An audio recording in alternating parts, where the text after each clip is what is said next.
So even though you may only see me or the other doctors, like we literally all get to give like input on your case in the office. It's a unique, it's really a unique environment. And if you're a guest, is there any guests here? I don't know if there are. No guests? Not yet. Oh, she is? Welcome. Yeah, welcome to the office. A couple bits of like housekeeping before we get into the content today. So first, I'm going to lecture for about 20 minutes or so, and then we'll get into, did everybody get one of these sheets? So everybody have one of these? Then we'll get into the stuff, like actually moving, but a couple things you need to be aware of. So you guys, for being here today, we're going to have a joint health supplement bundle, and that is this, and I'll go over this a little bit later, but you guys get a discount for being here today if you want to purchase product today. The other thing that you need to be aware of, and some of you made mention to this, is our upcoming events.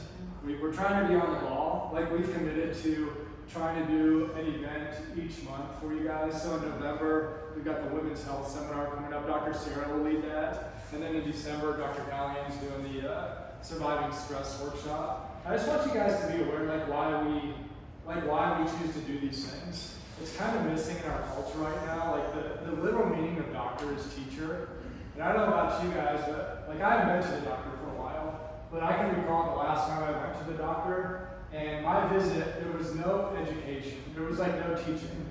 It was like, okay, here's what you need to do, you do it. There was really no education.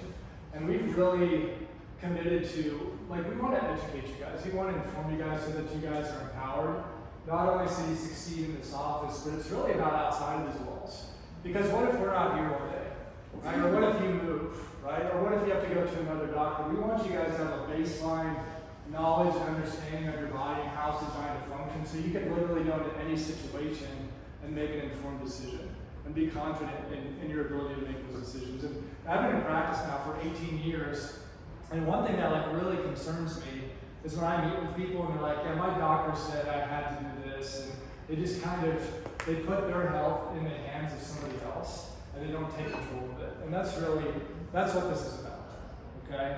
And, you know, I had a birthday about a month ago. I'm 45 now, and I don't know what it is, but I just don't tolerate complexity a lot right now. And I've kind of seen at this point in my life, can anybody relate to that as you get older? Like, I don't know what it is, but I don't tolerate complexity well. And I've seen, like, at this point in my life, there's typically two types of people. There are people that drift, and there are people that decide.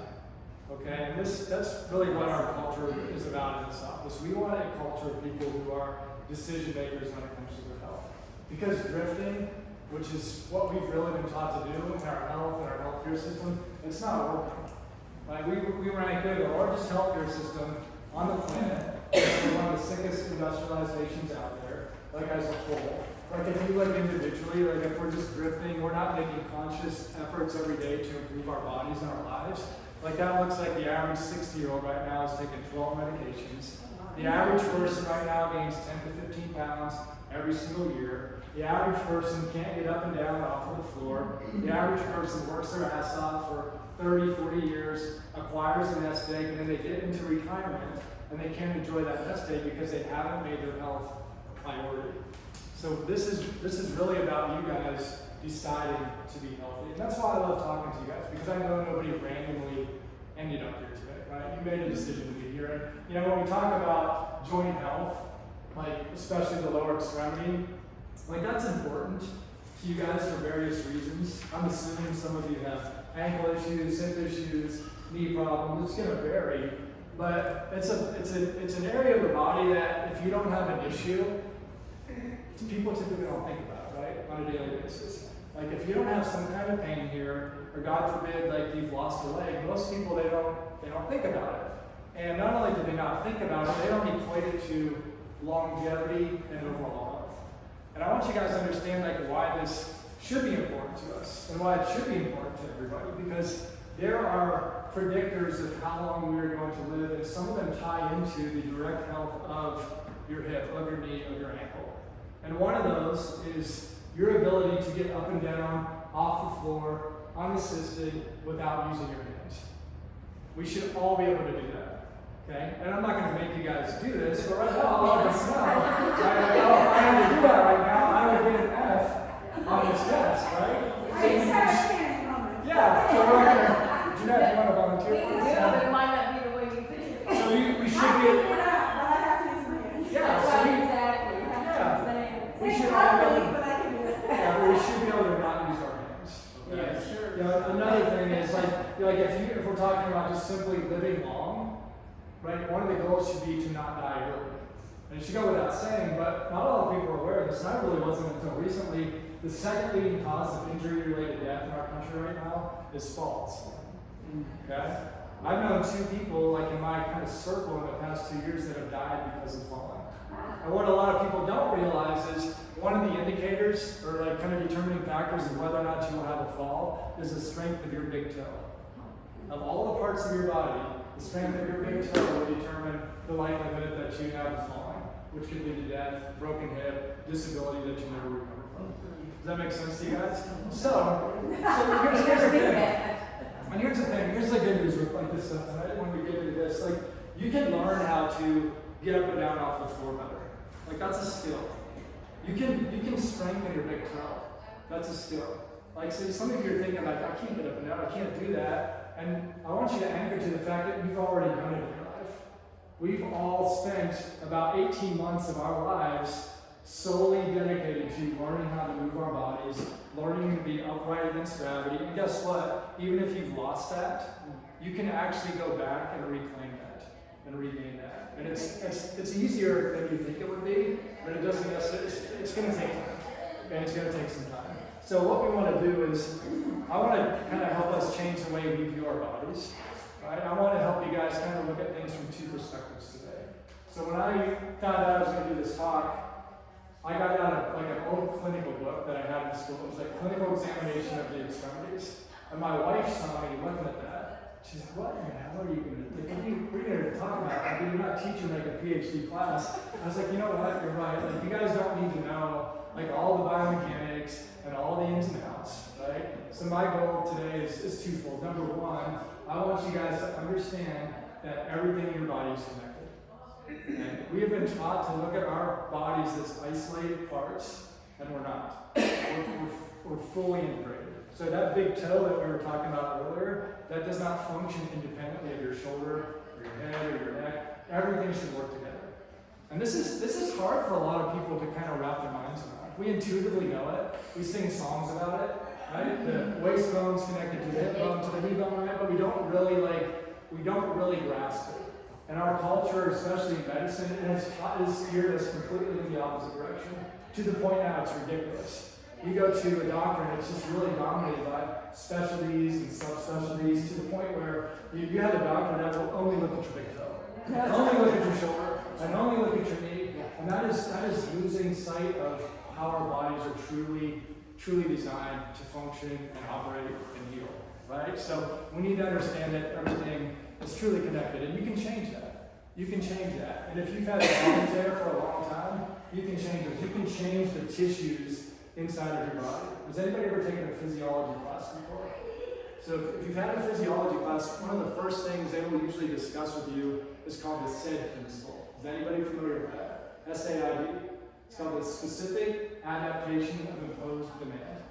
And in a nutshell, what this means is whatever you do with your body, it will respond to that. So the good news is, let's say you've sat at a desk job for 30 years, 10 hours a day, 5 days a week, and your body has learned and adapted to that. You can actually relearn how to do something different. That's powerful, okay? Because I see in interactions with patients, so many people come in and like, well, I am how I am, I can't change this, and that's just not the truth. And I just want to just kind of pause for a minute and talk to you not as Dr. Ben, but just this has been. Because not a lot of people realize this, but 7 years ago, I had a really bad car accident my family was involved in. So my wife, my son, and I had a really bad concussion, brain injury, and I had a lot of problems after that. And there were a lot of times where I was like, I don't know, I was just kind of questioning my body's ability to do things, and I never regained my ability to, like, even walk, simply just kind of feeling normal to walk. And I'll tell you guys, it hasn't been easy, but through working through some of these things that we're going to show you today, like I've been able to recover. And you guys, you can do that. You can do that as well. We want you to know that. So first of all, there's a structural connection. Everything's connected. And we'll get into that when we do the exercises. But then the other thing I want to talk about is we completely lose sight of the fact that everything physically is connected, but our brain is running everything inside of our bodies. We lose sight of that, especially when it comes to movement and how we feel. People typically don't associate their movement and how they're feeling just in general to how the brain is working. And we want to look at that, okay? When we talk about the brain, most people kind of think of it as this complex organ, right? Does anybody think complexity when it comes to the brain? And really it's not that complex when we break it down. The brain's job is to do one thing and one thing only. And what is that? Keep you alive. That's it. Okay? Yeah, it does other things, but from moment to moment, day to day, your brain's job is to keep you alive. Right? So it's a survival organ. And one of the main ways it does that is by allowing us to move. Okay?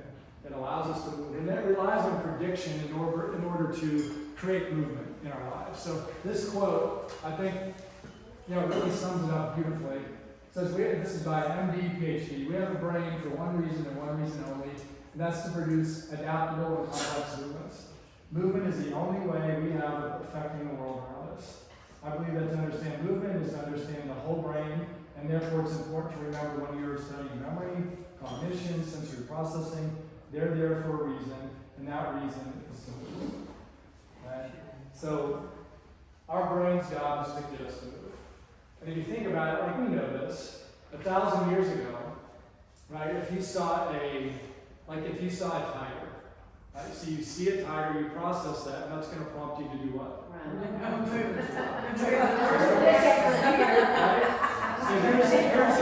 Right? So here's where people miss it though. Like that movement is dependent upon input going into our body. Right? So we've got these exteroceptive organs, these senses, eyes, ears, we can smell, we can taste, we can touch. That's so we can predict our environment. And once we predict our environment, then we can formulate a movement. Right? So we have a way of predicting our environment externally through these senses, but we also have a way of predicting our internal environment inside and how we move. Does anybody know what that's called? Like how you know where you are, your awareness of where your body is in space. Proprioception. Proprioception. Yeah. So it's actually proprioception. So we have this system, it's a proprioceptive system. Many of you, maybe you've seen this before, maybe you haven't. But let's kind of look at what it is, where it is, how it's developed, what it does for us. So if you can't tell, this is somebody whose skull's removed, head down this way, right? And you've got a blue strip and a green strip. So the blue strip is the motor area. So we say motor, that is movement. And the green area is the somatosensory area, that's incoming input. And if you notice on the outside of that green and blue folded area, you've got body regions. So this is essentially a 3D map of sensory input and motor output inside of your body. So I want you to start thinking in terms of maps. All of us in here right now, we've got hundreds of maps in different areas of our brains of how our bodies are designed to move. Okay? That's very, very important. And I'll give you like a little demonstration. We can all do this. You can do it at your seat. So what you're going to do, I'll show you. You're going to sit there. You're going to have your arms to your side, thumbs pointed straight ahead, and just watch me first. You're going to be doing this with your eyes closed. You're going to bring one arm up, then you're going to try to bring the other arm up to the same level. Does that make sense to you guys? So start like this. Close your eyes. Bring your right arm up first. Bring your left arm up next. And then open your eyes. And look where your thumbs are. So I can see some of you. Tanya, your little, so if you notice your right one's higher than your left. I noticed a few too. So go ahead and do it again, and then start with the opposite arm first. So if you did right first, do left first this time. And come up and see if you can get them. Open your eyes and see, Jeanette, how yours is left is higher than your right. Some of you are off, some of you are a little more balanced. But this is essentially giving you an idea of how well mapped your body is on the inside. Okay, like how good of an idea do you have like where you are in space? Can you sense your body and where it is? Perfect example, I had a new patient this week, and she came in and she looked like this. She's like, I can see that I'm off, I can see there's a problem, but I can't feel it. So she had no awareness, no connection to her body, basically. Okay, so the main thing with this is that we've got maps. This is like a perfect illustration, right? An overlay of a map on somebody's face. This would be more like a tactile map, but the same thing is going on with the other areas of your body. And what's important to understand with this, like when we're talking about proprioception, like this awareness, the big thing is that it's a 3D map of itself. How many of us think of our bodies three-dimensionally? Very few people do. Right? Why would we not think of ourselves three-dimensionally?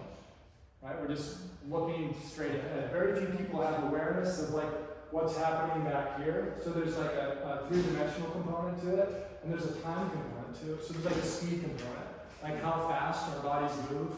Like when we're doing things, when we go through some of these exercises, that influences like how well mapped your body is. So a mistake we'll see a lot of people make, like with exercise and movement, like if they're like not comfortable with it or confident with it, they'll try to do it really fast. But they can't control it. It gives them like a false sense of being good at it. But if you have somebody slow something down, oftentimes they can't do it. They're not very controlled. And when you slow things down, that actually starts to increase the ability to map your body. So some of these things, they may seem like trivial. So like on here, it's like, okay, I came to this seminar and we're going to do like ankle circles. Big deal, right? I can do an ankle circle. But can you do an ankle circle and control it and drive different sensations to actually connect better to your brain? This is key. And I'll be honest, like this will be a game changer for a lot of you if you can really grasp this concept. This is something that has helped me improve my body tremendously, like following my accident, and it's a really big deal. It's a really big deal.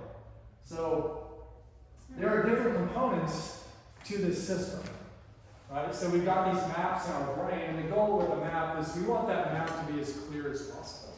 Right? So we got all these maps, but those maps rely on to stay healthy and clear information from the body. So how does that information get from the body up to the map, to form a map in the first place, right? So you guys have been coming to the office for a while. You have hopefully somewhat of an idea of how that works. But we've got nerve endings. So there's all like dozens of different nerve endings. It sends lots of different things everywhere you go. God bless you. So in your hands and in your feet. So we've got these nerve endings that sense our environment. It could be heat, it could be hot, it could be cold, it could be vibration, it could be like pressure, like different things. And those sensors have to sense that information, then it sends that information up. So if we're talking like lower extremity, you've got nerves down here, like peroneal nerves, your sciatic nerve. It's sending those messages up, and then that connects into the spinal cord. And then you have to have a healthy spinal cord to get up to the brain to even form a map. And this is why chiropractic is powerful, and really why you guys get adjusted in the office. I think sometimes we lose sight of the fact that why we're coming in here. It's like, my back hurts, my neck hurts, I've got a headache. But really, when you get adjusted, you're actually creating a clear map inside of your brain of these parts of your body. So your brain is connecting to your body, and you're going to have better control of that over time. So that's a big deal. So, we talk about this all the time. This is supposed to be your patients. Right? This spine is horrible. It's really this feels like most of your spines. So it should have a curve in it, but if you should have a curve and you imagine you don't have a curve, can you have a healthy spinal cord? No. And this is proven in 1960. Dr. Alf Bray was a Swedish neurosurgeon. And what he did with his research is he found like if you should have a curve in the neck and you lose it, that creates tension on the spinal cord. He called it pathological tension. So you have an unhealthy spinal cord, and that is going to block the ability of those messages to go, let's say, from the foot up to the brain. And guess what's going to happen to that map inside the brain over time? We're going to end up with problems. So it's really about clarity when we talk about this. So again, perfect example is just looking at a map. Right, so you got a map of New York City essentially. So if you change one area of this map, would it change the effectiveness of the map? Yes. Yeah, absolutely. right? So the real goal of this is to, when we talk about our body and moving it better and feeling better, like we need to be able to predict our environment better. Externally, that's key, but then also internally. And this is the way that we do that, right? So better map clarity equals better prediction. Better prediction means less threat. Your environment is going to be less threatening, and guess what that means? If things are less threatening to you, how are you going to feel? You're going to feel good. How relaxed are you going to be? How much anxiety are you going to have? Right? How much smoother are you going to move through the world? Right? So you see the power in this, and understanding this. So imagine if this was your map now. Okay? You needed to get to the New York Public Library, but there's only like 1 or 2 areas that you can see. Right? How easily would you be able to navigate there? You're not going to make it. And guys, this is how a lot of us, like myself included, are kind of moving through the world. Like we've got like 1 or 2 clear areas of our body, and the rest of the areas are really blurry because we've injured ourselves and it hasn't been properly addressed. We haven't used our bodies properly. There's just lots of bad habits. These maps get blurry, and then over time, like our confidence levels go down. We don't feel good. We're stiffer. We don't move through the world like we should, and we wonder why. And a lot of it has to do with this. So, the goal is to, with the exercises that we do, because a lot of people are so fixated on moving the body and exercising, and it's like aesthetically driven. Like I just want to lean up, more muscle mass. I just want to feel better, be more flexible. It really comes down to the health of your brain and your nervous system and adding clarity to these maps. Does that make sense to everybody? So, you guys, has anybody ever seen this before? No? Okay. So I'm talking about this because right now some of you may be like, well, crap, like my map, like it's completely blurry. What do? I just need to like treat every part of my body, like all that would take all day, right, to do that, right? So there are ways that we can kind of systematically look at this as to how we should prioritize like the areas of the body that we should look at and work on first. And this is one key that we can use this. So this is called the homunculus. This is basically an artist's rendition of those maps that we just looked at. So remember the first one we looked at where there's the blue and the green and those parts are overlaid? This is showing, it's kind of like a representation of the parts of the body and how important they are in the brain. How much real estate it takes up in the brain. Does that make sense to you guys? So you can see, this is the sensory homunculus. There's also a motor one. So we're just going to look at the sensory one, but you can see what areas of the body would you say are probably the most important for taking in the environment? Hands, like face, look at that mouth, look at the eyes, look at the ears, right? That's key. So it gives you an idea of like areas to look. Because again, we want to understand that everything's connected. But just because it's your back doesn't mean it's your back. Okay? Just because it's your neck doesn't mean it's your neck. There are other key players in this. So when we're talking about the lower extremity, you can see, so lower extremity, hip, knee, ankle, foot. Out of those 3 areas, which area do you think we should be prioritizing a lot of our time with? Feet. Does that make sense to you guys? Yes. And here's the deal. This can be a game changer for you guys. Especially like if you're a patient, maybe you've been coming in for a while, you've had an issue, you get better, but it kind of just keeps resurfacing. Right? This is a good indicator that we need to look into other areas, and you maybe need to spend a little more time on some of these areas. And that could really help you turn the tide. All right? And that's what we're going to do today. So we're going to start. You'll see like on that sheet, like a lot of stuff is focused on the kind of the feet and the ankles, because it's a key player, and that can really influence like what's happening further upstream inside of your body. All right? So. Let's see. I'm going to let's skip this. One of our core values here is that you guys have heard this, cause over condition. But what that means is we want to figure out why things are happening too. When we talk about like problems with the lower extremity, like problems with the body in general, I guess first let's think like lower extremity. What do you think the two biggest issues are that cause problems with people's lower extremities? Yeah, yes.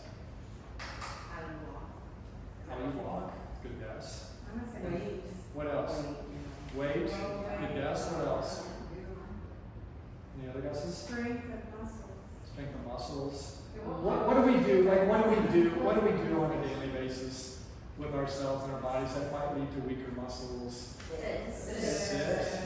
Okay. So sitting is one, and we're gonna look at that. But another one that most people overlook is like what's on their feet. Yeah. Right? When we're talking about like feet, and we're like gonna start there, shoes are a big one. Oh, yeah.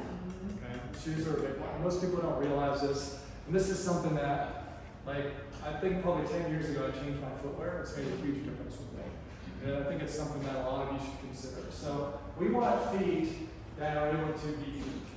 We want feet that look like feet, not feet that look like shoes.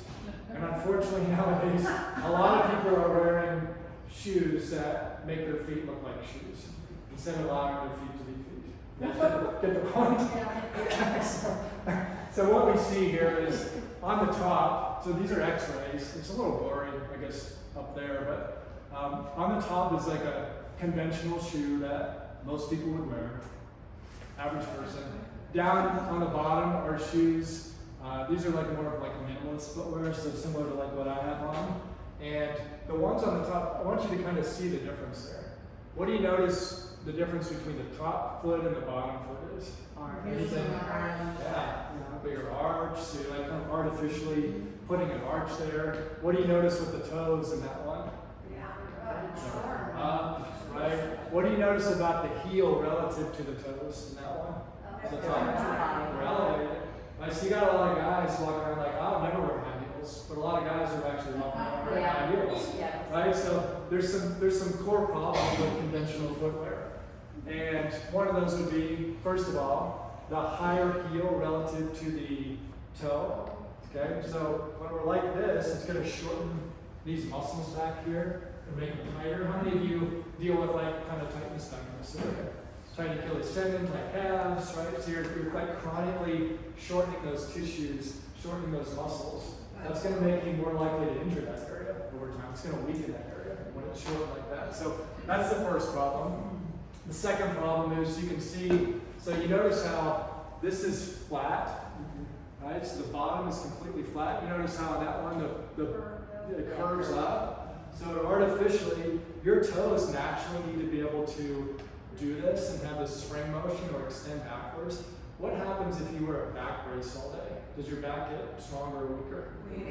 Weaker. So if you support your toes in this position all day, are they going to get stronger or weaker? Right? So a lot of people lose the ability to actually use their feet like they're designed. We're going to look at that, but a lot of people, they really struggle. This is kind of mind-blowing for a lot of people. It's like they really can't even connect to their feet and their toes. They have a hard time using those. So that's another issue. Another problem is, like we talked, like we go back to this guy, right? This is the sensory homunculus, right? So incoming information has to go up into the body. So when we're walking around in shoes at the top of a thick pad, a thick cushion, how well are you going to sense the ground and feel it around? Not real good. Imagine if you worked all day. Say you were at a desk job and you had to type all day and you had to wear mittens. How effective would you be? Not very. So our feet are essentially hands, and we essentially put them in casts, and we've not allowed them to do what they're designed to do. Okay? So those are the big problems with conventional footwear. You can see here. So this is just this is the same person wearing more wider toe box shoe on the bottom that we just looked at versus like a conventional shoe on the left. And you can see the difference that it makes in the structure of the toes. And this is pretty mild.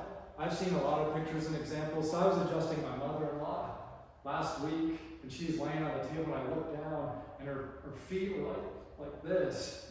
They just like toes were matted together, just all kinds of deformities in her toes, and she's worn like these kind of pointy shoes her whole life. So her feet don't work well, and she's also had knee replacement and problems, like all kinds of issues.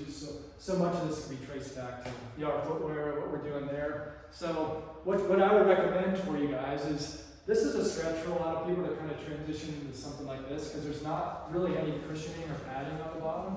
Like you can really feel things. So if you're on like a man-made surface a lot, it can be kind of aggressive. There are other footwear that you can get though, where you have a wider toe box And if you go back here, So can you transition us from one to the other? you can. So I was going to suggest is, this is not letting me do this. But we want, at the bare minimum, like a wide toe box so your toes can be toes. And so they can spread out and do toe things. Right? And then the other thing is you don't want a heel, so you don't want a heel in your shoe, so you want your heel and the forefoot to be on the same plane. So like So zero there's- drop, is that what? Zero drop, yeah, so that's what you want to look for. Does anybody wear footwear like that yet? In here? You do? Possibly. Yeah. Started. Do you have a question? I do.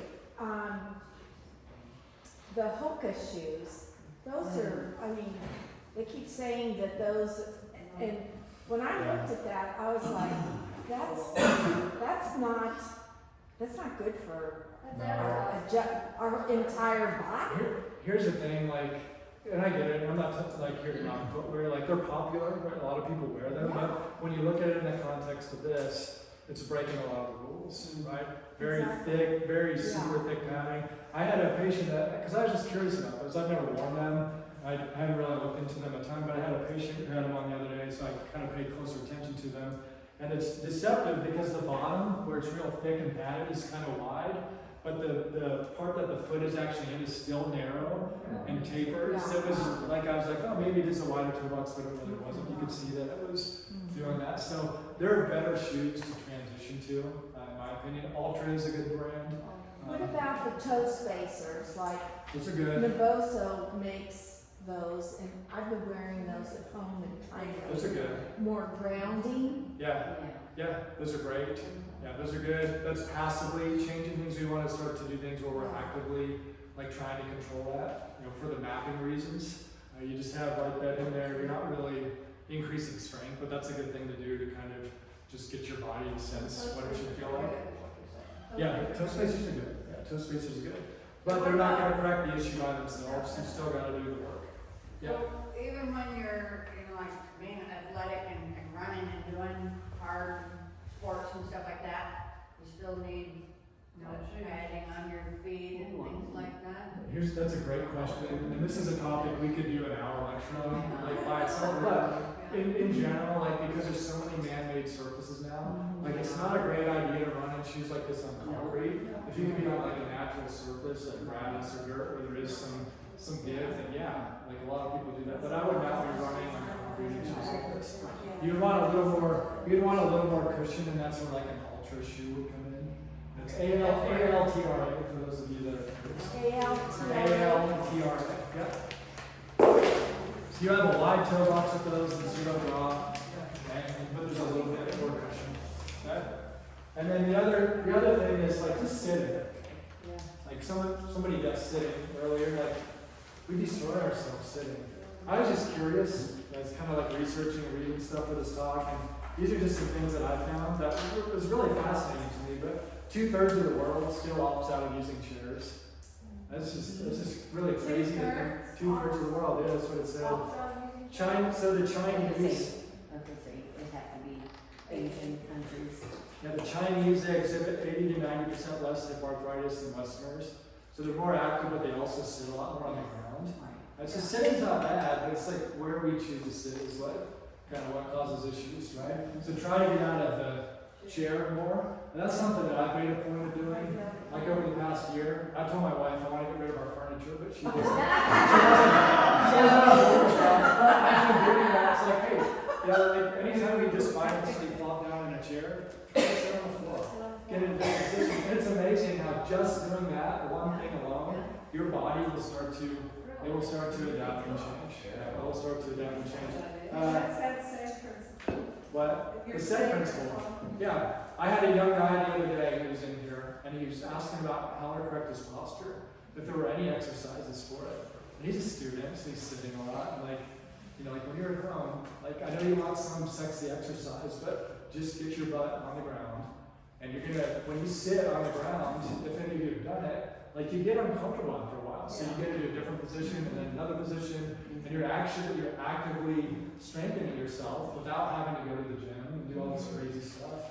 And it's powerful, right? It's a little 1% changes. If you just do that over the next year, you would see phenomenal changes with your body. Okay? So a couple other things that that I missed here is in Japan, the low back pain rates are only 3% versus America. 80% of Americans report low back pain. Japan, they sit on the floor a lot. And like I mentioned earlier, I kind of mentioned this, you know, so children from 12 to 19 months, they've been documented getting up and down from the ground 17 times per hour. Yeah. So a lot of you, like, you probably haven't gotten up and down off the ground one time this week. Right? So just what if you did that one thing? That's the only thing we changed, right? So. 17 times an hour. Yeah. So if you're on the ground then, and you have like, so like say you have bolsters or things like that, is Yeah. that still, is that a negative thing? Yeah, that's good. But, And there's like some. if you're trying to learn to get up off the ground or. Yeah, that's good. And that's in fact, like to be like that, because a lot of people like hip mobility and strength is an issue, so to have a bolster, that kind of helps kind of retrain you to get into a better position, and over time you could get away from a bolster. And then, yeah, so there's stages to it. You don't have to start out on the ground strictly. Any questions about that? No? And then the last thing before we get into the movement stuff is people typically have questions about like supplements when it comes to joint health. Like what can I do to have healthier joints? Is there a supplement I can take? And I think one thing we need to keep in mind, like when it comes to changing tissue in our body, especially tendons and ligaments and getting strength in these areas, those areas, so like your muscles have a lot of blood going to them, right? Your tendons and your ligaments don't. They act like sponges. Right? So the way to get a healthier joint is by moving. Right? So you have to have movement. That creates that spongy effect to actually benefit from any nutritional supplement that you want. So, you know, this. A whole bunch of water. Uh-oh. That's me trying to live my cut this thing. Yes, it is. And then there's. I'm sorry, are you okay? I'm okay. Yeah. It's just water. So It is just water. It's just water. That's okay. Thank We'll get heavens. it. Can I, Yeah, we'll get it. can I help clean that up? You're good. You're good. I'm so sorry. That's okay. Speaking of hydrating the joints. It's a lot, it's like a 40 ounce It's tank. like a huge, It's not just a little You stuff. did that. I know, I swear it's not a 40 ounce vibration, that's not. That's why Anytime soon. this one here you lock. You lock this. Yeah, maybe That's why I switched to it, because when you get out of the car and you have the whole thing going down and all the water's going on. I'm gonna work on my Working muscles. around the extremities. Well, okay.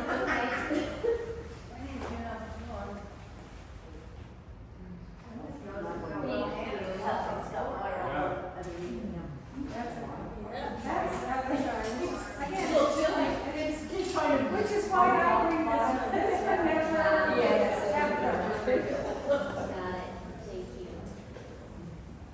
I apologize. It happens.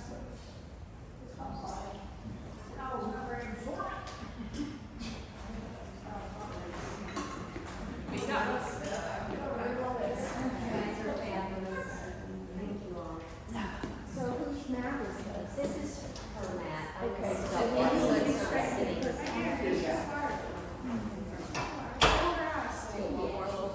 Sure. I'll be good.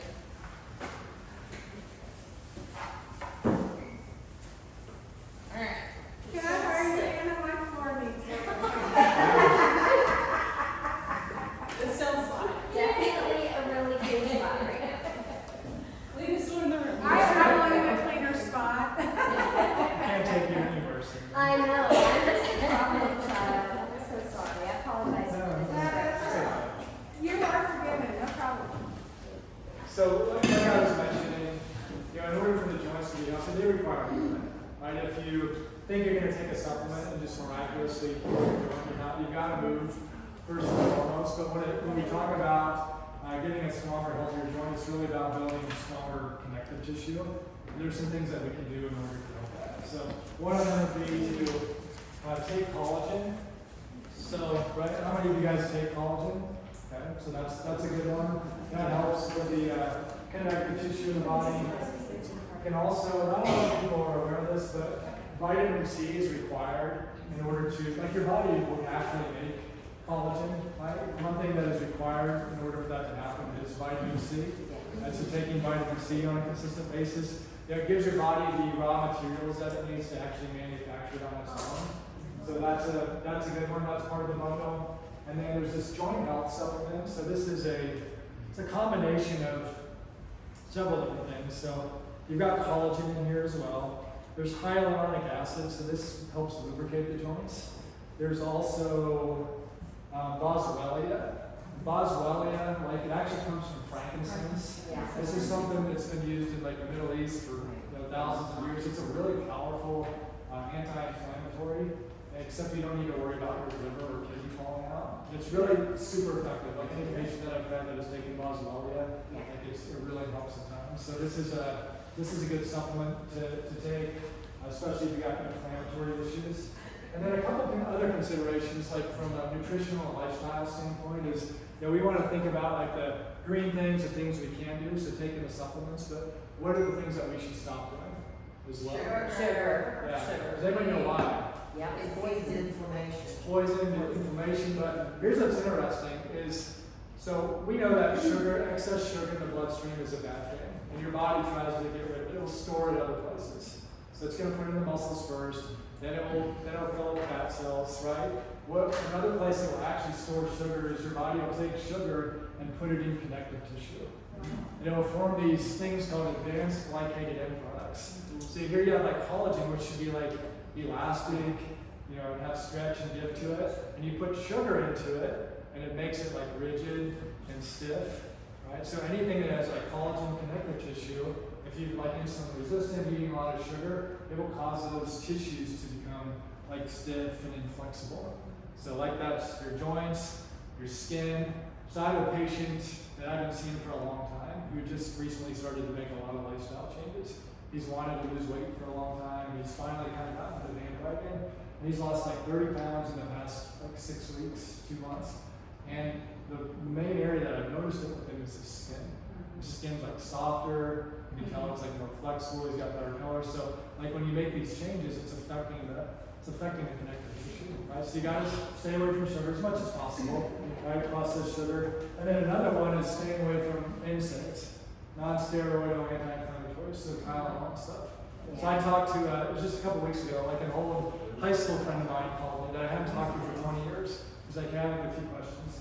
And he calls me, he's got like a disc issue in his back, he lives in Florida. He went to the doctor, they told him, you need to have surgery, and he's like, whoa, like, I don't want to have surgery, like, I want to manage, like, it's kind of surprised me how holistic his, like, outlook was, because I haven't talked to him for a long time. He's like, no, I want to, like, eat healthier, I want to do these things, like, I only take that Tylenol PM every night. And I'm like, so think about this, here's this guy, just asleep. And he's like, so he's been doing this for how many years? And when you take NSAIDs, that interferes with your body's ability to heal this connective tissue. And to actually develop stronger tendons and ligaments and collagen, right? So he's been doing that for a long time. So that's what the first thing is I told him. Stop taking that. First of all, let your body do what it's trying to do and heal. So that's sort of been going on with him. And then another thing, I'm gonna have Hannah talk about this quickly, and then we'll get into the movement stuff. Okay? Alright, friends. Many of you know me, Hannah. I do our shockwave therapy amongst other things in this clinic. I see a few of you who have had shockwave with me, but how many of you know what shockwave therapy is? A few. So, this is my extracorporeal shockwave unit. Alright? This is going to generate a high intensity sound wave that penetrates deeply into your soft tissue through this transmission piece, or my anti-surgery stick, as I like to call it. Right, hammer. Hammer, yes, it's very, very loud. So, what that sound wave does is that initiates a metabolic response in those tissues. That metabolic response is going to stimulate your body's normal, natural healing response. That means in those tissues that we're treating, we get to see new vascularized tissue, a decrease in your pain response, as well as new collagen in that area, and then eventually stem cell proliferation, which is very hard to get your body to do on its own. So, it's very, very cool. Another cool thing about it is the sensation. You don't feel really anything at all when I treat over areas that do not have injury or dysregulation in the tissue. When I go over those injured areas, that's when you'll start to feel the sensation of the machine. It's a little hard to describe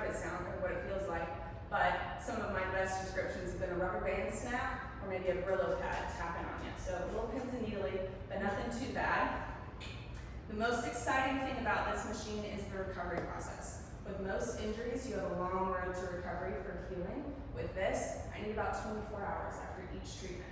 That's the only thing that I ask is that you're not heavy duty, put an exercise or injury or activity on that joint that we are treating, which is really, really exciting. It also has very, very minimal contraindications. So there are very few people who cannot get this treatment. So it's available to pretty much everybody. And I can treat almost anywhere. Any kind of soft tissue injury. That includes ligaments, tendons, muscles, all kinds of things. But I want to highlight some of these lower extremity areas. Some of the most common treatment areas are going to be plantar fasciitis, Achilles tendinopathies, bone spurs in the heels, and even neuropathy in the lower extremities. We also see a ton of the osteoarthritis in the knees and in the hips, as well as patellar tendinopathies up in the front, as well as meniscal injuries too. And then cool in the low back is it can even treat nerve entrapments and various issues with bursitis and gluteal tendinopathies as well. So if you have any lower extremity pain or chronic injuries and you would like to explore this, I'm going to have this out front so you guys can get a small idea of what it feels like and then see if you'd like to pursue this for a treatment area for yourself. So I'll have this out front if you guys would like to see what it sounds like, see what it feels like, come see me. Yes, ma'am. I have a question. Okay.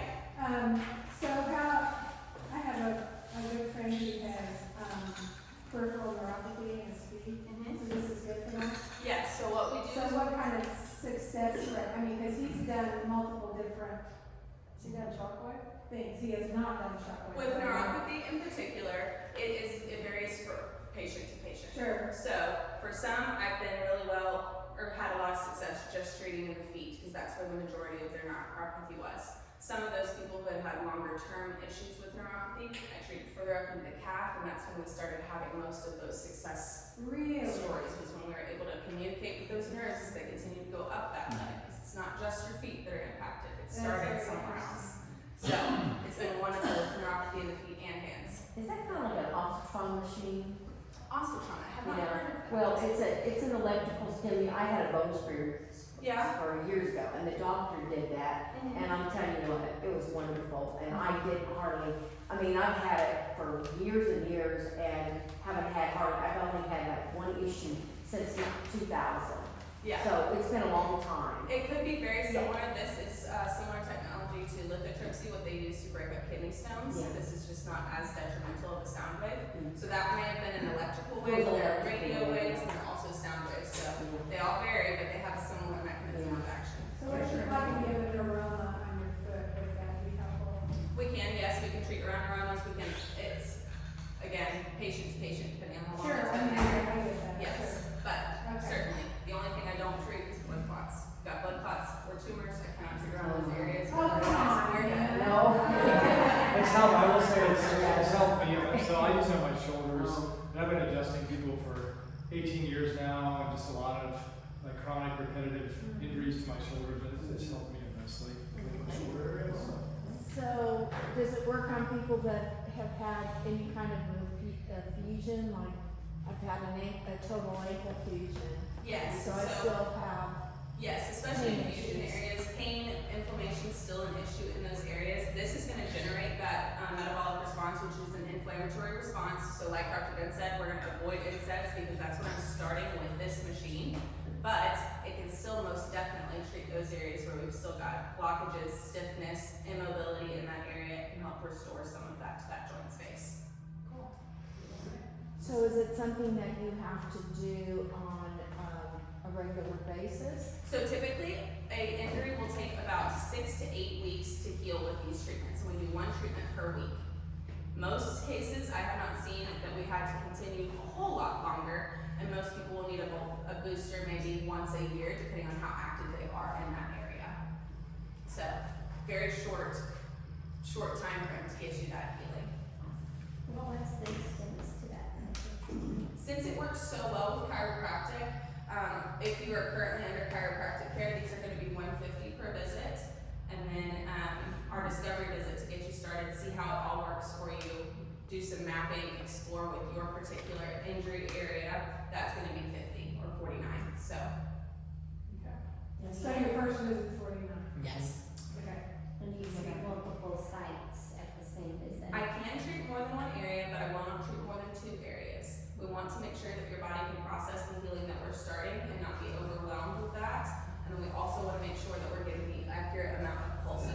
that area and not using too minimal of a number in multiple areas. We want you to get the best out of each one.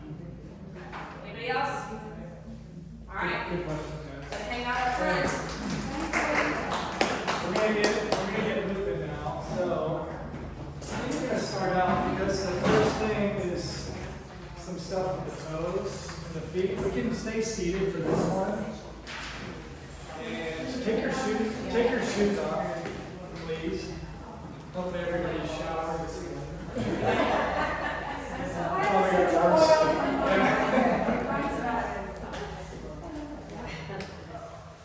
And if you look at the top of your sheet,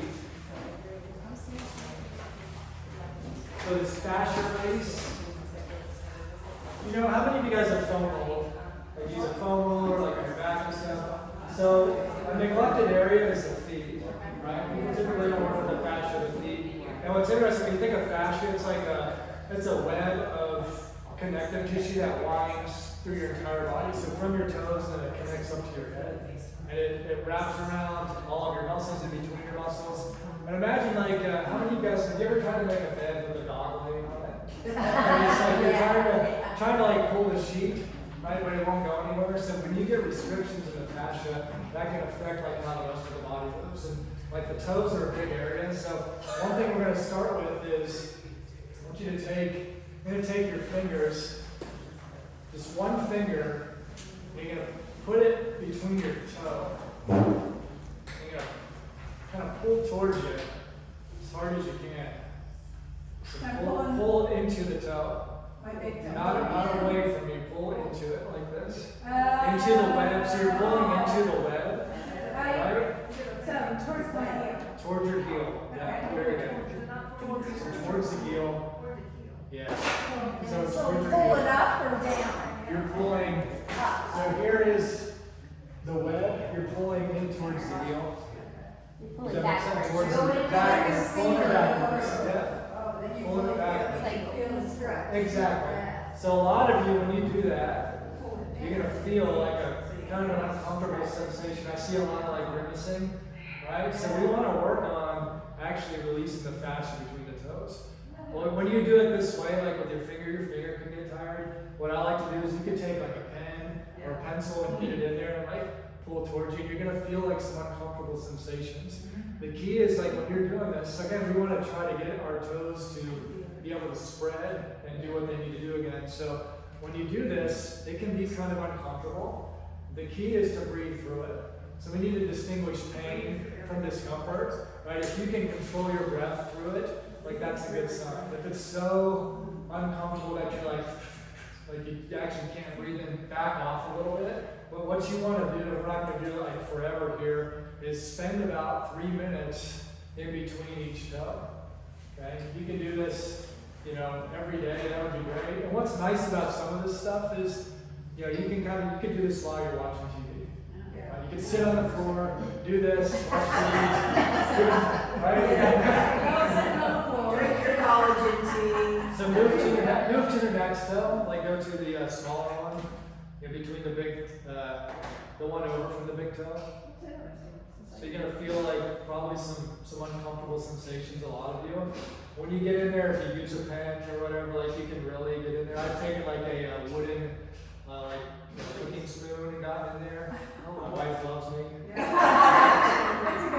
But it's wild. Just doing this, if you can dedicate 2 to 3 minutes in between each toe, that'll make it's a good start. Okay, so this is one area that we want to look at. And then the other area is going to be on the top of the foot. Most people neglect this area. So you can see you've got these different slots. What you want to work on doing is find the slots between your big toe and your second toe and start to massage that tissue there. So it's kind of bony, but there's also tissue in that area. So start up between your tendons. Yeah, between your tendons. So start up higher towards the ankle bone and then go down lower towards the toes. As you get down towards the toes, you're probably going to feel some uncomfortable sensations as well. So you can kind of sit there and massage. You have a question? I was waiting for the screws on top of my right foot on my second metatarsal. You do? Yeah. Okay. So what would you? There's a plate with screws in that area? Yeah. Have you tried doing this? No. No, you can try, what I would do is, just kind of lighter touch, just kind of rub it, instead of like really digging in there. That would be good for you, because that's gonna help, like, you know, that's an injured area, right? So tapping to that area is probably gonna be a little off, so if you just give some, like, sensory input, light touch, that kind of get like, okay, just super light then, or if you need to avoid that area, avoid it. And when you go there, and we go to the next one, so you wanna work down through all those, like in between those tendons. How A much lot of time? these- I'm sorry. So with this one, you don't have to spend as much time. I would dedicate more time in between the toes. On the top here, just kind of rub in between the tendons for a couple minutes. Just get your feet to wake up, get your brain to kind of connect to that area of your body again. A lot of you, like just by doing this, you're gonna notice like, oh my gosh, like my toes are waking up. So you're gonna do those two areas between your toes, on top of the foot, and then you also want to work on like this arch. So you can kind of just massage here. Go from the heel up towards the first metatarsal, like that big bump here. You kind of do, it's probably gonna be really sore on a lot of you. Like this is a good one, you could buy like a massage ball, like a cork massage ball, and just kind of lightly roll this out. This is good too, like a lot of these things, you don't have to have a dedicated time where you do all this stuff at once every day. Like I'll have like a massage ball just laying in our kitchen. When I'm like cooking or doing something, you can kind of do some work on your feet, and the more like repeated exposures you give to your body in these areas, it's going to help with that back thing and everything. Very understanding one. She's So, I used a lacrosse ball for that, is that too I have It's fine. crazy? Okay. You can do that. You might want to start, because this can be intense for a lot of people. You may start with a softer ball. Yeah. They make cord, like just different density things. So those can be the. How about the other side? Where's the other side? Is that where you- The other side? Yeah. Yeah, it's great. It's really less- I bet that, less it's constricting. intense. Absolutely. Yeah. But I can't get back to this. So we got just kind of the fascia release that you guys should pay attention to on a daily basis. And then when we go down to the control exercises, so you guys see the toe yoga. Let's do this. Let's get the chairs spread out so we can just go through this.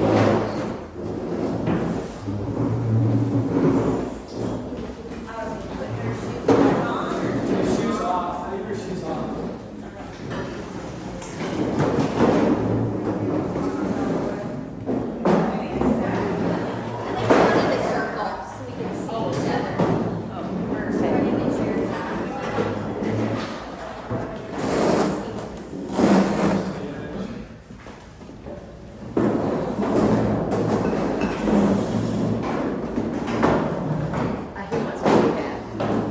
Wants us way back. Just the chairs, the chairs. Chairs we Just want people to be able to see. There we go.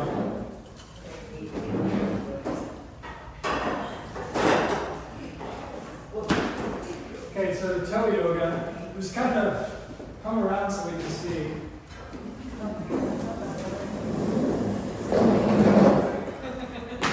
Three main things that we want to work on with this. So we're just going to work on identifying and exercising and moving our toes.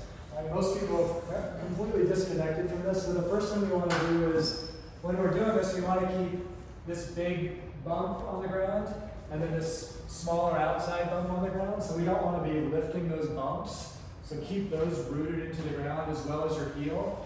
And we want to work The on ball of your foot. the ball of your foot stay on the ground. Okay. Yeah. And then what you're going to do is we're just going to work on simply lifting all of your toes.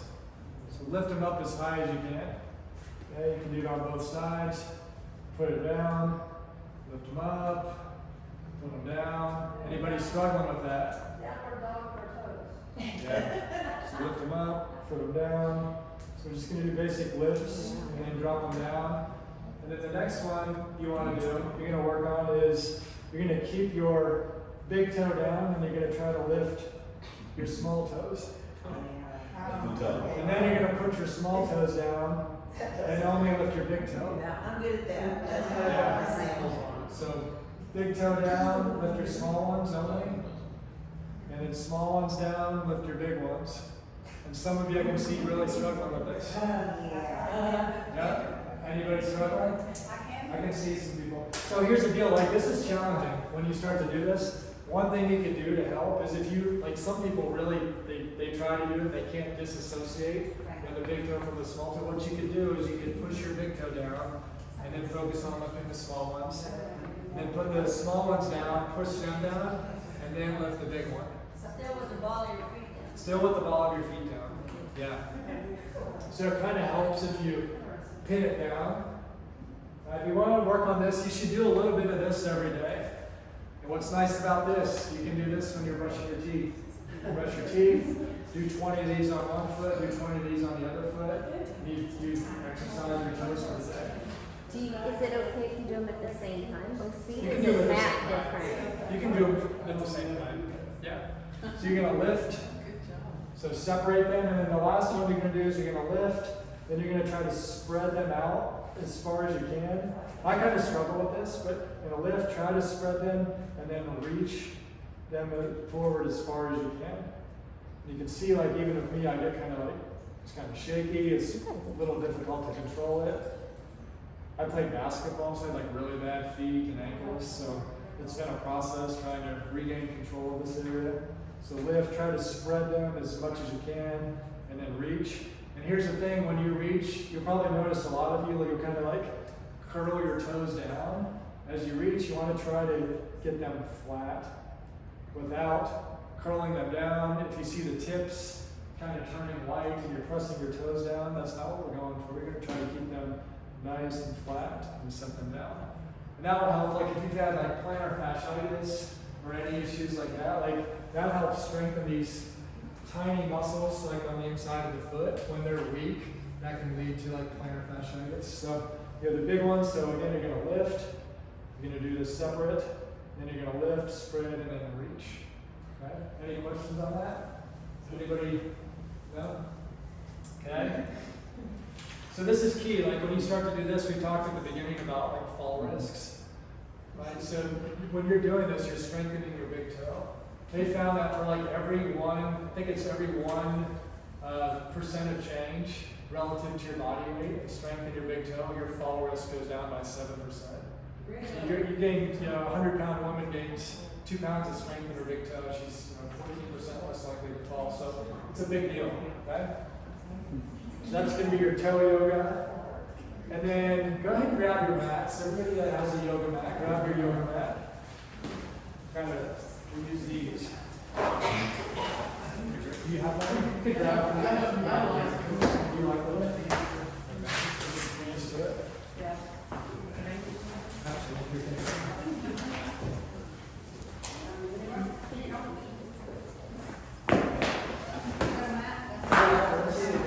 That would be helpful.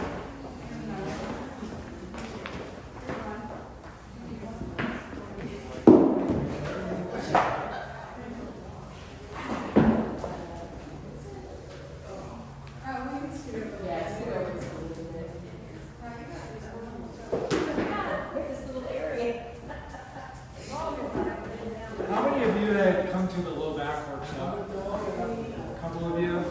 So I think you had done some of the ankle stuff. We're going to go through it again because and I'll show you a couple of other variations that you can do, but we're going to go through this plantar flexion, dorsiflexion, inversion, eversion, and the circles. So the ankle's main motions, the ankle goes this way, and then it should also go in and out like this. So we're going to work on those. The way we're going to do it, we'll start out, let's do it this way. So watch me. You're going to lay on your back like Rachel's doing. You're going to bring your hip up to 90 degrees approximately. And we're going to work on just like you're doing a gas pedal, an accelerator. So you're going to push your ankle down, then you're going to pull it up towards you as far as you can. So what I want you to focus on when you do it is do it slow. Okay, so rather, we don't want it to be like this, like we're just kind of flopping around. So try to take, let's say like 10 seconds to go down. then 10 seconds to come up. And you notice as you slow things down, a lot of you, you're gonna notice like some ratchety movement, it's gonna be hard to control it. And those are the areas that you really wanna pay attention to. Like that's a sign that like those maps are pretty blurry in that area. When you slow it down in those areas, it's gonna help you connect to that. You're gonna gain more control and more strength by just slowing it down. So you can play with that. You can do, a good amount to do is really to just focus on the speed rather than doing a ton of these. So you could do 5 where you're doing them really slow. If you really want to challenge your mind and kind of work on that connection, you can try to do it like say like 30 seconds. Do like a 30-second full range where you're trying to make it as smooth as possible. And you notice like you can see like with my ankles, like I sprained this really bad in high school with basketball. Like I get to some points where it's just like, it's like hard to control it. But it gets better the more you work with that. So that's the flexion, extension, plantar flexion, dorsiflexion. Next one is inversion, eversion. So that's where you are trying to roll your foot out, and then you're trying to roll your foot in. So it's not going this way and this way. You're just tilting it inward, tilting it outward. You don't have as much movement in these directions. It's a little more challenging for a lot of people, especially if you've sprained ankles before. You can see a lot of you like really like concentrating. It's like kind of challenging to do this. It should be. Alright, so you're going in and out. Again, try to like make it slow. Pay attention to what you're doing with your knee. Pay attention to what you're doing with your hip. A lot of people will try to start kind of moving their knee around, moving their hip. You want to drive the movement. So with you, Sandy, trying to go like this. You're going to go more like this, and then more like this. See the difference? Yeah. My brain's not. Yeah. Yeah. But it will the more you work with it. Yeah. So you're trying to tilt out and tilt in. Another way you guys can do this that is helpful, you can sit up like this, because this is challenging. You don't have anything to connect to, right? Our feet are typically grounded, right? So you can sit like this, and you can work on lifting the inside and lifting the outside. And watch what you're doing. Try not to move your knee when you're doing this. You're trying to just move the ankle and control it. It's challenging, isn't it? Move the knee back. This is what I do in my house all day. I just sit around and move my ankles. Right? You know, in and out. Okay. Your wife's going, Ben, can you just get up and Go cook something. And what you can do, so you can mess with that. It's the inversion, eversion. Another thing you could try to do is, so now we'll try to keep our foot flat. So keep the ball of the foot down, like the outside, the inside, and the heel. And now keep that flat. We're going to try to just move the knee in and out. To teach you to connect to your, kind of strengthen that connection between your knee and your ankle. A lot of people have, they complain of like knee issues. Like all the docs will see it. And I'll ask people, what'd you do? I didn't do anything. And the reason, a lot of people injure their knee because they can't control their hip, they can't control their ankle. They're not strong here, they can't control this, they can't move it well. The knee is kind of a dumb joint. It's just along for the ride. So like whatever's happening here and here kind of dictates what happens at the knee. So you're trying to keep the foot flat and go in and out. And then another thing you could do is you're going to actually drive the movement from your hip. So now I'm not tilting my ankle like this. So I'm keeping this stiff. And then you're going to rock to the outside of your foot, rock to the inside of your foot. The looks on your faces are priceless. We're very focused. I'm so feeling like I'm doing it wrong. You what? I feel like I'm doing it wrong, I'm sure. that feels good to me. Yeah. It does. So now you get a better idea and appreciation of the connection to your hip, to your ankle, right? Most people like their hip and their ankle are not, they're not on the same team that they should be, right? So you can do the standard that you learned, where we started where you're laying back, but you can also, if you'd like, sit up and do do the other ways that we mentioned. Okay. Any questions about that? I have a comment.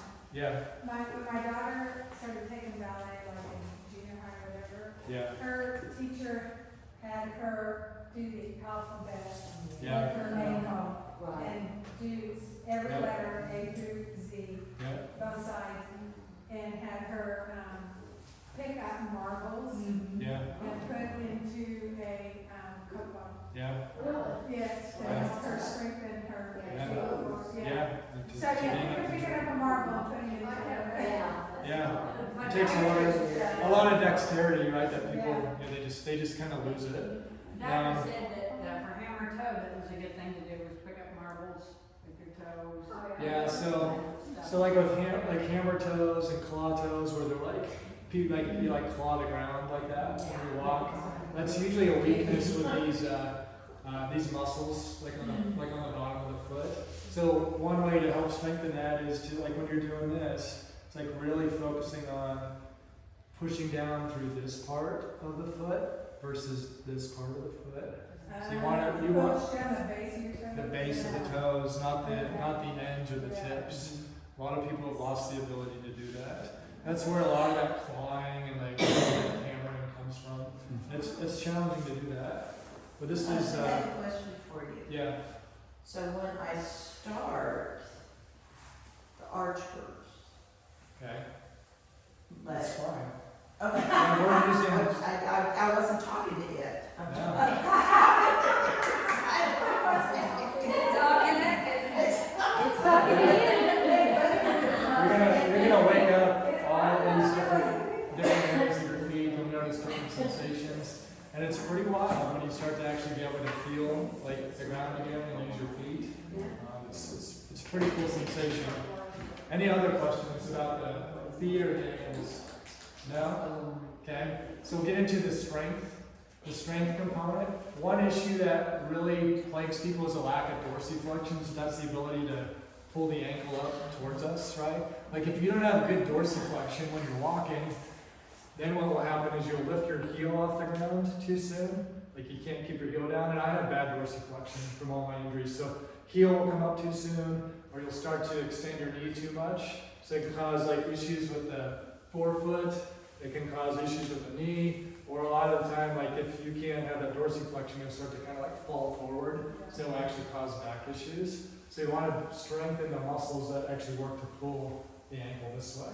So what we're make going to do sure is, when you're walking heel first. it should be heels, so it should be like the outside, and then kind of a roll through to the big toe. And most people struggle to walk through their big toe, right? That's why they'll get bunions and stuff like that. So, and a lot of that can be traced back to a lack of dorsiflexion. If you don't have dorsiflexion, you'll start to kind of turn your foot out, and you'll roll over your big toe instead of going through it. So we want to strengthen the tibialis anterior. That's the muscle that pulls the ankle up. So the way we do that is with the tibialis raises, you're going to be against the wall.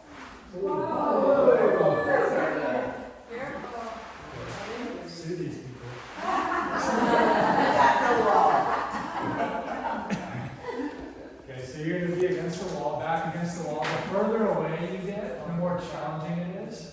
The closer you are, the easier it is. So I would suggest just starting out, like a foot away or so. And what you're going to do is you're going to work on trying to lift your ankles up towards you. So you're lifting the weight of your body up by using your ankles. Okay, try not to try to move from the ankles. Okay, so you put your ankles up towards you. And then the key is you want to slowly put them back down. So you're going to pull up towards you and slowly put them down. You have to be against the wall. Yeah. Like Yeah. that. It's just better. It's just going to be a little easier for you. So you can do that. That's a short way to do it. You come on over here. You can use that. 15 of them, huh? Okay. Try to do 15 if you can. So your heels always down. Heels down, Okay. but you're lifting the foot off the ground, keeping the heel down. Perfect. And if you can, when you do that, try to relax your toes when you do it. Okay. That's hard too. Yeah, you'll notice a lot of people that they'll just start to kind of like pull with the toes Uh-huh. instead of like initiating the ankle movement. So try to just use the ankle. You what? Feel it in your shins, you will. So that muscle, runs up here and it goes down. So you're gonna feel it, like come up in your head area. This will strengthen that muscle that pulls the foot up, so it makes you stronger, like when you're walking, to prevent your foot from flopping down. Right? Good job. Slowly go down. Awesome. Good. I've been doing those since my knee replacement. Have you? They had to do them before the operation to. It's a great, Yes. it's a great knee strength, and you'll see like with a lot of this, like this, we have it under the foot and ankle, but this is great for the knee. Yeah. Like again, everything is. Guys, are you okay with it? Small space, we can close this door. 3 weeks before you Try not to see how you're. most surgeons know There you go.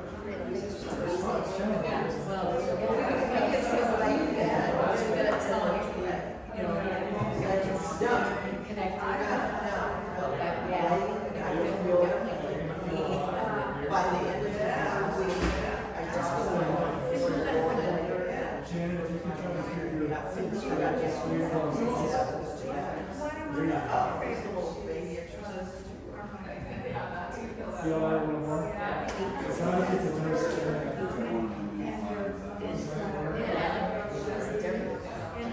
So you can do the stretch on it too. Stretch that one. You doing okay over here? That's great. That's great.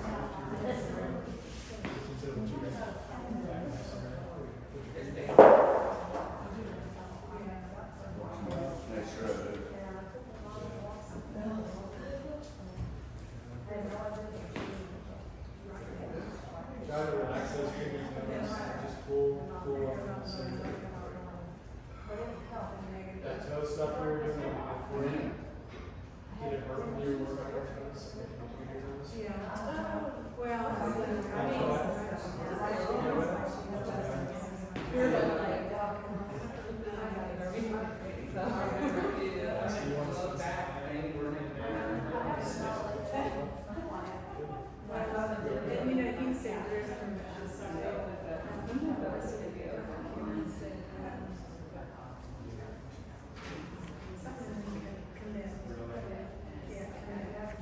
Yeah, but there was another C said most people like they're convinced that they're not convicted. I can't remember what the C.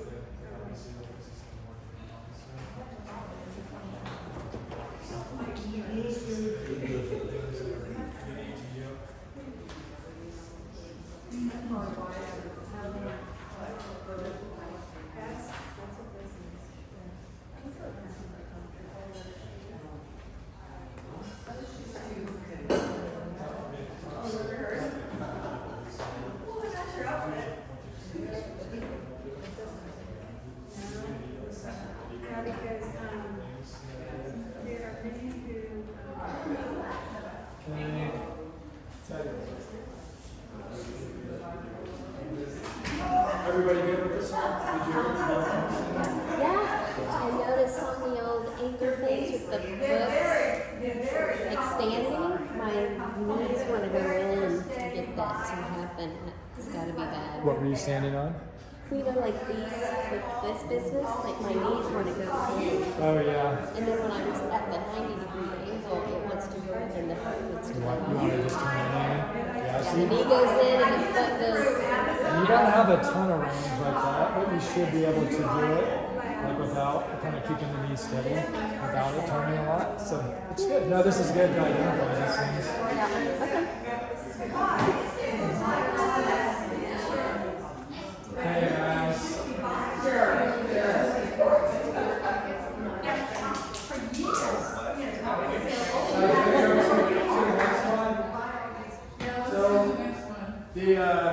I don't see the slant boards in here. We had it in here, so we're gonna have to skip that. We're gonna go to the drop-ins. is gonna work? This is gonna work to strengthen strengthen the foot, strengthen really all up into the leg, up into the posterior chain, the glutes. And how this works, if you've got like balance problems, this can be challenging, so you may need to like actually hold on to something. But how this works is you're gonna go up on your toes. You see how I got me a little bit shaky. You can go up on your toes. The goal is when you're up on your toes to keep your heel aligned with your foot. So you don't want to see like the heel going out. You want to see your foot dropping in. So you're going to go up on your toes. And once you're there, you're going to stay on your toes. And you're trying to keep your back from rounding and around. You can stick your butt back like you're sitting down. You can stay in this position for 45 seconds. 45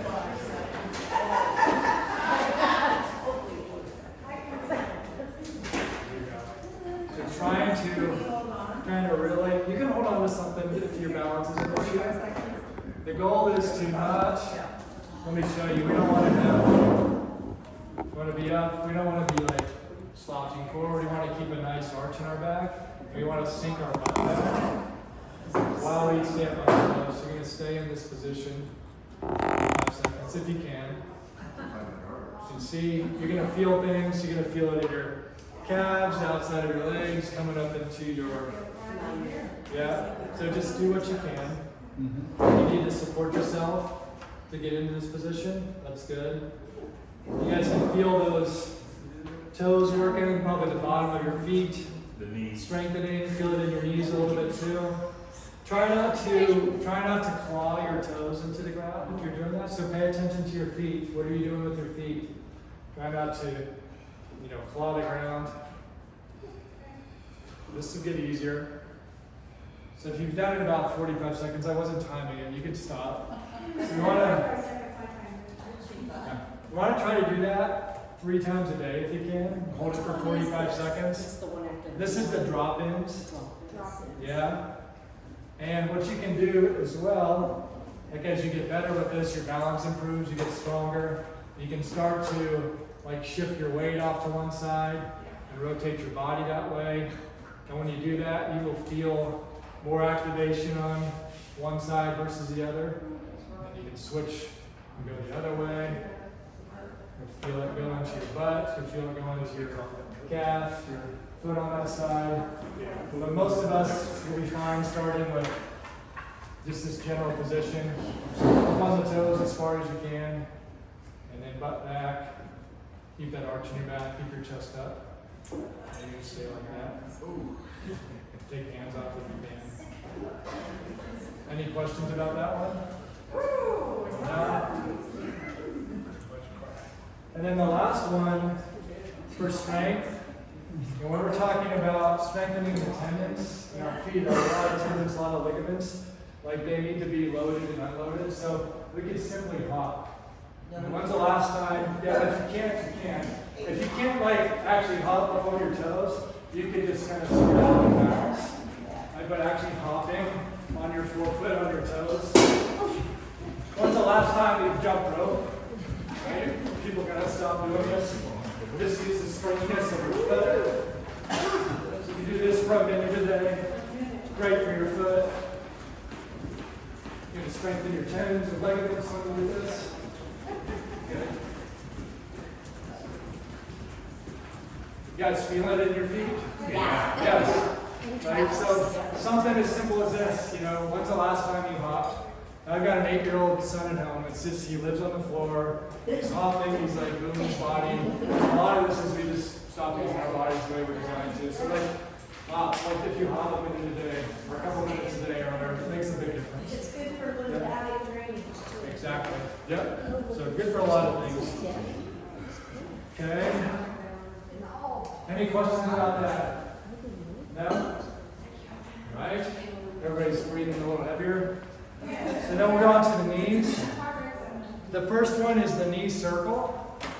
So this is going to be more of a control exercise again. How this is going to work is you're going to start in this staggered stance. You're going to keep your foot flat on the ground. And now what we're going to do is we're going to try to make a controlled, smooth circle using our knee. So like your daughter was drawing the alphabet with her ankle, now we're drawing a circle with our knee. We're going to try to push it forward and around. And then when we come back, we want to make sure we lock our knee out and then continue that circle. So the key with this is slow, make a smooth circle. You probably notice, like some of you, it's like you get to a point and you're like kind of shaky. It's hard to control it through certain areas. That's where you want to pay the most attention to. So do slow, controlled circle. You can do this a couple ways. You could do like a faster speed where you do like 10, 15 circles. But then you can, I always would emphasize like at least slow it down and try to make a goal of doing a circle for 10 seconds or 15 or 20 seconds. So really, really, really try to connect to that part of your body. A lot of you right now, if you look like you're having to rely on your visual system to do this, like you're actually like having to watch yourself to make sure, so then you can take it up a notch and you can actually like really focus on how does that feel? Can I feel how smooth that is? Can I control it all the way through? And then what you do is you reverse it. So you go clockwise and counterclockwise. Yeah, clockwise, counterclockwise. Play around with that, and you're gonna feel like when you do that, it's gonna give you an appreciation for, now you're gonna see, okay, like connection between your ankle and your foot, because you want to make sure your foot's not flopping around. You're going to keep it flat on the ground and move that knee. Circle one way, circle the other way. Kind of connect to your feet, see what's going on there. Are you gripping your toes? Right? Are you tensing up? It's a lot to pay attention to. When you pay attention to it, that's when you drive that change that we're talking about. See, that's a lot different than a lot of people would have a tendency to just be like, yeah, I can do this. I'm sitting there doing it all day. Yeah. So we'll do that in this stance, and then what we'll do is go ahead and get this stance, and you do the same thing. So do it this way. See how that feels different. A little challenge, different, like you get your hips into it more. You're connecting to different areas of your body. And maybe, even if you felt like it was easier to maybe do a circle this way, now in this position it might be a little more challenging. You might challenge your ankle in a different way. So try to get a full smooth circle one way. What'd you say? Try to do one at a time. Yeah. It's interesting. I can't do this on the Use one. Because it doesn't move this Yeah. way. I have the dorsal section, but I don't have. You don't have the rotation. Which joint did you So have? what you could do is you could maybe bring your stance in a little bit, and then just try to just start in like a more normal stance. See if you can get any movement there. Really try to move that knee. There you go, that's better. Watch what you're doing here, Tony. So you're kind of doing this. We want to do It doesn't move. It's okay. This is, you just work at it. You work at it. They won't. No. And then the last one, what'd you say? Should your feet be more forward trying to do this? Feet forward with this one. Yeah, feet forward. Stay in line with me. You're right. Yeah, feet forward. And then the last one we'll do, so now, foot behind, and now you're gonna do a circle with the leg that's behind. Try to keep your heel flat on the floor. I can't have a hard time with the ankle mobility, but try to keep the heel as flat as possible. Do a circle one. With this one, you'll start to feel it more up into the hip even. So you see how like varying this, like you kind of work on the same area, but we can vary the speed, can vary like the position you're in. And that's all going to drive, good changes. It's going to help you to connect to and recognize parts of your body better. So like if you guys go work out, like say you're doing like your typical workout, like something like this would be a good thing to just kind of wake your brain up, repair your nervous system, You're gonna be less likely to injure yourself, right? Because when you're doing this, you're starting to identify like directions that you typically don't move. That's how people injure themselves, right? They get into situations where something forces them to react. They've been in a position they've never been in. Their brain can't identify it, doesn't reflexively know what to do, and then you hurt something. So now you're kind of slowing it down. You're saying, hey, brain, guess what? Like I should be able to move this way. And so it's going to make you more resilient, less likely to injure yourself. Would that help this, I don't know if it's bursitis or what it is, but that pain that gets in the side It there? can. Yeah, it can. Just play around with this stuff, and you'll be surprised, like, oh, just from doing this little thing, my hip doesn't hurt as much anymore. My back hurts less. Like, I can just feel like I'm moving better. I'm more fluid. So those are the ankle circles, or the knee circles, sorry. Any questions about those? No? Then the Patrick step. So how this works, and this is another one some of you may want to share. Like, we don't necessarily want it to be a balance exercise. So how this works, and I'll demonstrate it so both ways can see me. You're going to be on one foot, and the goal with this is we're trying to strengthen the muscles around the knee. You're going to feel it here. You're going to feel the connection to the hip as well. We're going to strengthen the tendons and ligaments in the knee. And the way we're going to do this is by lifting one leg, bring that foot up towards you as much as you can, and then what you're going to try to do is just reach forward and tap that heel down. Now the goal of this is you're not doing a squat like this, so you're not hinging your hip back, you're not going forward, you're actually trying to keep your hips forward, trying to keep it like a straight line from your hip to your shoulder, and you're bending your knee to touch that heel down in front of you. Try to get your knees to go in line. Get your knee to track in line with your toes. Don't let your knee come inward like that. Right? And it's okay if you we want to try to get our knee to go in front of our toes. That's a movement that a lot of people have lost. Like they can't actually get their knee to go in front of their toe. You know, a lot of people, if you think they sit all day, right? This is like the most they bend their knee. We should be able to have about 150 degrees of knee flexion. So this is going to help. It's going to help strengthen the muscles that move you in that direction.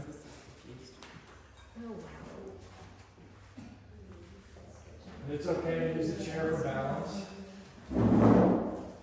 Good. So rather than like just reaching with this leg, right? We're bending this knee to move that leg forward.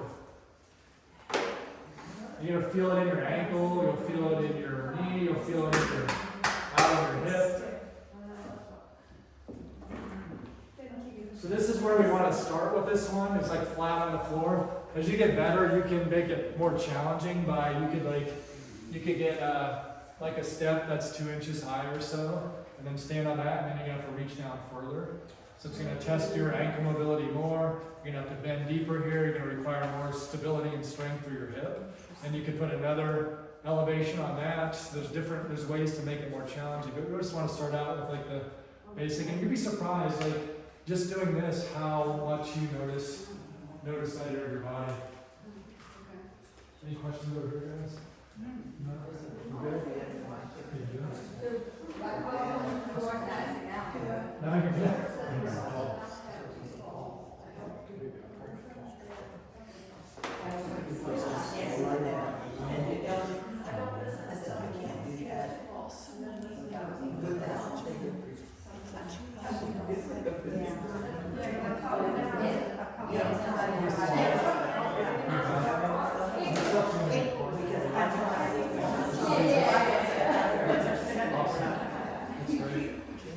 Okay. So that's the Patrick step. And then we've got the split squat. And for this, we're going to need a chair. And let me figure out how to do this best. We may just do, I think there's 20 people here. How many people are here for? It's about 20. So let's do, you can just use these chairs that are already against the wall. Come over here and around you guys. I'll show you this one. Use this chair.